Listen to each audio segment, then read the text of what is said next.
So if we were standing in your physical shoes, if we understood what you just heard, we would set an intention, a singular intention, be the only thing that we would put on our things to do today list. I'm going to feel as good as I can feel, as much as I can feel it, as long as I can feel it. Which means we would not be facing a lot of the reality. We wouldn't watch cable news, because there's nothing there that resonates with who you are and what you really want. Oh, it's informative, reaches all around the world, and a lot of people feel that they need to be informed of what they do not want in order to protect themselves from it. And we acknowledge that it is helpful to know what you don't want so that you can know what you do want. But you get way carried away with the knowing what you don't want part of the equation. So we try to simplify it for you by saying, you were source energy before you came into this physical body, and a part of you came into this physical body, and this part of you came in. We're talking fast because we know you've heard it many times. Part of you comes in that physical body, and you explore the contrast, and you know what you don't want, you know what you do want, and you send off rockets of desire. And every time you send off a rocket of desire, that rocket of desire becomes a permanent resident of your vortex of creation. And the source within you becomes vibrationally aligned with that new leading edge desire that you have ferreted out from the contrast that you have so decidedly chosen to live when you made the decision to come into this physical body. So you've launched a rocket of desire, but you've done more than that. From your physical format, you have caused the larger part of you to expand, and the larger part of you, that inner being part of you that was you before you were you in your physical body, that still is you even though you are in this physical body, this non-physical counterpart, this inner being, this source part of you has evolved because of what you've just lived. And as that part of you has evolved because of what you've just lived, now you have a choice of whether to keep up with that evolution or not. And that's what your emotions are. The better you keep up with the expansion that you have carved out of this life experience, the better you feel. But if you launch rockets of expansion, and the source within you becomes the equivalent of that expansion that you've asked for, and you stay focused upon the problem that caused you to launch the rocket, then there's a vibrational gap between you and you that you feel in the form of emotion. But that's okay, because that's step one. You knew that that was essential. You knew that it was necessary to know what you don't want in order to know what you do want. And you also knew that it was logical for you to be more of a vibrational match to what is than to what is coming next, because what is has a lot of your attention. Have you noticed? Because you can see what is, and you can hear what is, and you can smell what is, and you can taste what is, and you can feel what is. It's so real. It's why you want to call it reality. This is real. We say, yes, but it's temporary, and it's the bouncing off place from where you are. So if you sift through the real reality of what you are living, and you look for the best parts of it, and you hold the best parts of it as your object of attention, so that the vibration that you are offering chronically is about that, then your point of attraction allows you to receive more and more and more and more and more of those things that you have been asking for. So for a while, we've been telling you about step 1, step 2, step 3. Step 1 is you sift through contrast and you ask. And step 2 is, since you've launched that rocket of desire, source has become the equivalent of it. In other words, when you ask, it happens immediately, what you ask for.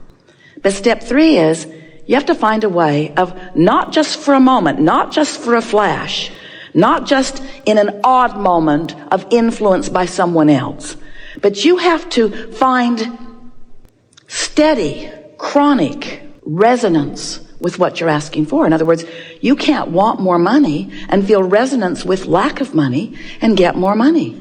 You got to feel resonance with more money. And our physical friends say, well, thanks a lot. Give me some money and I'll resonate. We say, we know you want the reality first and the resonance later, but that's not the way it works. And often you say, well, I don't know for sure that that's true, Abraham, because I don't think I was being that deliberate about a lot of things in my life. And yet well-being pretty much surrounds me on lots of subjects. And we say that is because the well-being is the dominant part of that which you are about. It's natural for well-being to follow you. You had a lot of well-being resonance going before you even made your entrance into this physical body. That carries you, it does. But when you become deliberate about your vibration, when you deliberately offer your thoughts because you care about that resonance, now you're really cooking. Now you are a deliberate creator. Now you have so much control about what happens around you. And now, and only now, does life begin to really be pleasurable for you, because it takes all of the mystery out of it. It takes all of the chance and luck stuff away. It makes you understand that you can find a position after you've sorted through life, and you can deliberately hold to that vibrational position, and law of attraction will support that position with manifestational, actualized, see it, hear it, smell it, taste it, touch it, evidence. So we like it that you want to be the deliberate creator of your experience, because whether you know it or not, you are the creator of your experience. And a lot of people are doing a lot of that creation by default. They're just offering vibrations all over the place, and law of attraction is responding to it, and they like some of it and they don't like some of it. But the point is, they talk about all of it. So as you're talking about wanted, that's good. But as you're talking about not wanted, not so good, because all of it practices a vibration. And sometimes, without even meaning to, you practice a vibration that causes that step 3 part, that allowing part, not to happen. Oh, you want it. You want it so much. You want it so much, and Source has delivered it so fully. But you're not seeing it. You're not realizing it. It's not evidential to you yet because you're vibrationally off signal. Esther and those back at the office in San Antonio had a really wonderful experience in the last couple of months, because there's a beautiful water feature there. It's man-made. The well pumps the water up to the headwaters, and then it flows down a beautiful stream with some falls and trickles into a big pond down at the bottom. And there's a filter that filters it and keeps the water clear and keeps the fish in the pond happy. But it wasn't filtering, and the pond was not clear, and the fish weren't happy. Something was wrong. And so the pool people came out, and they just assumed that there was something wrong with the filter, so they put a bigger, stronger one in, but it just worked harder and harder, and the pond was still not clearing. The pressure was building in this tank, way more than it should have been.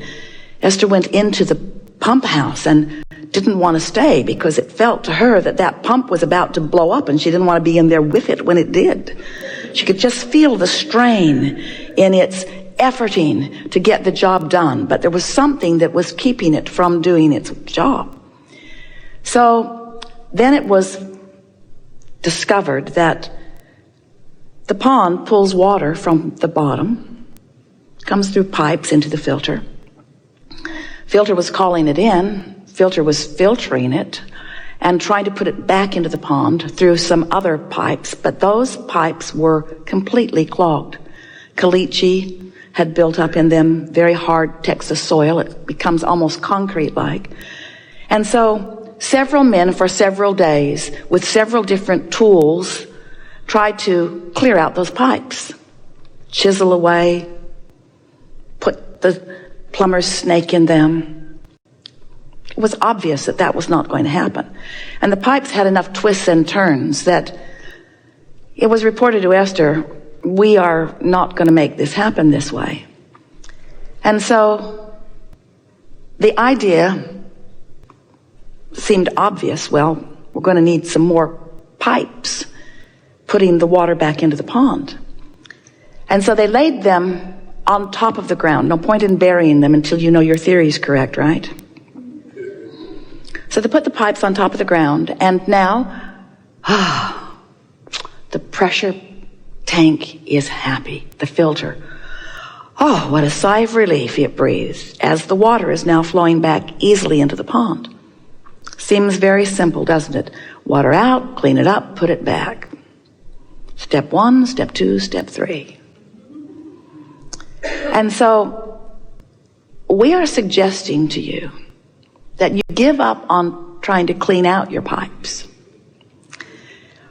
because there's a lot of gunk in there. And a lot of it's been there for a long time, and it's hardened. It's become immovable. But you could lay some new pipes. You could lay new plumbing. You could put new inlets. You could much more easily just establish some new ideas about some new things. And you'll discover on those new ideas that when you ask, it is given. And in your absence of clogged pipes, what is given is recognized by you, is revealed to you, is realized by you, is experienced by you very, very quickly. And this is our way of saying to you, rather than coming to a gathering like this with things that you are aware of that are not working as well as you'd like them to, with issues that you want to discuss, if you will start with new things that you have not yet clogged your pipes about, you will allow these universal laws to deliver to you results of your clear thought, and you will begin to feel your true power. That's the only way that we know that our human friends, we love you so much, can begin to know their worthiness. Because when you ask and it feels like it isn't given, you stop feeling worthy. You start trying to explain why you're asking and not getting when it looks like that one's asking and getting and that one's asking and getting. And then you make up the most ridiculous explanations of why you're asking and not getting. I was bad in a past life. I wasn't born to the right people. I didn't follow my religion carefully enough. I'm being punished by God. I'm being cursed by. And all it is you clogged up your own pipes. That's all it is. You practiced thoughts, and you practiced them long enough that they became chronic thoughts or chronic beliefs. Beliefs are just thoughts that you keep thinking, vibrational patterning. So when you say, I want that, you also say, but it's not likely. I want that, but it won't come. I want that, but I've never had it. I want that, but I hardly know anybody that has it. I want that, but the government's in the way. I want that, but my mate's in the way. I want that, but my kids are in the way. I want that, but I don't know what to do. I want that, but I'm lost. I want that, but I'm tired. I want that. So you just keep clogging your pipes, not even knowing you're doing it, because after all, you're telling the truth. You're facing reality. But it's true. But it's true, Esther would say to us. Abraham, but it's true. And we would say to her again and again, we know there are a lot of things that are true. And if you're using the truth of it as your criteria to give it your attention, you're clogging your pipes with all kinds of truths that are preventing you from the truths that you want to live. It's just a matter of what you're giving your attention to. It's all about the amount of airtime that you're giving to whatever you're giving your attention to. So when you want something and you talk about why you want it, or how it might feel when it comes, or how you believe that it could come even though it isn't here yet, that's not pipe clogging. That's laying new avenues for what you want to flow to you. But when you explain why you think things aren't working out for you, every word you speak puts a little more caliche in your pipe. And we don't care where you live. Puts a little bit more of that obstacle in your way. So we like that analogy. Like all analogies, there is no perfect analogy. But we want you to realize that you are the creator of your own reality, and that you get to choose what you are giving your attention to. And the more choices you make that feel good when you make them, the clearer your flow, and the more easy it is for you to be in the vibrational place to feel the inspiration so that what you want can begin to flow into your experience. You know how it works, that you ask, and it becomes a vibrational reality first. Our physical friends say, well, that's not very exciting to me. I don't want a vibrational reality. I want a real reality. I want one that I can experience with my physical senses and that others can observe as they look at me. And we say, well, then what you've got to do is figure out what you're doing with your point of attraction, because you put it into the vortex, and the vortex has been gathering all of the cooperative components for everything that you want, and is delivering it back to you.